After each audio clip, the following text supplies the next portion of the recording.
Hello, this is my debate and diplomacy project about women's suffrage.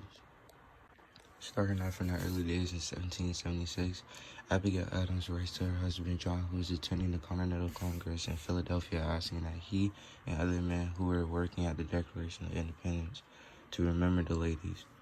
John responds with humor. The Declaration's wording specifies that all men are created equal, but this does not specify the rights of women, specifically as the women participating in politics. It isn't specified at all. The next slide is the sides of the debate. The sides of the debate are either women should participate in politics or not. Men already had an advantage to have less women active in politics because of how big of a role they played back then. They're more dominant in the government and in society. So the women had to prove their government to their existence. Diplomacy, 1820 through 1839. In the middle of the 19th century, the movement known as the Code of Dismissity formed. This played a big role as a starting point for the topic of how women played less of a role than men, and how if all men were equal, why were there not all equal rights? The first National Female Anti-Slavery Social Convention meets in New York City.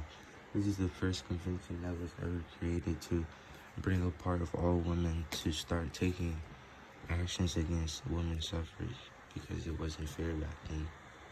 Then Mississippi passed the first Married Women's Property Act, which is a big success and now leading to the more interesting parts in this history project. Now in 1848, where the first Women's Rights Convention is held in New York. This convention had over 200 men and women, including Frederick Douglass.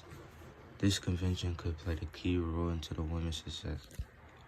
Now in 1849, Harriet Tubman escapes from slavery and brings a lot of black enslaved people with her.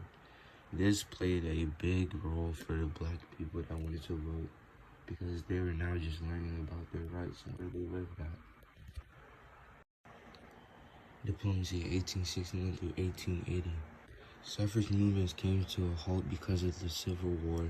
Women decided to help during the war by volunteering to fire or becoming a nurse. This helped push the strength of their voices in the society they lived in. Now this is the rundown or the failures in women's suffrage history. The 14th Amendment is the start of the failure. It doesn't specify the women's rights. The 15th Amendment doesn't specify the women's voting rights. It specifies the minorities of race rights. And then after that, women started trying to take the law to court, but failed. Now we're getting into the success. In 1878, the women's suffrage is now brought up into debate. After this, women start making Bibles and books and start making council appointments and start sending their most powerful activists for the women's society. Soon, the 19th Amendment is ratified to justify all genders for rights.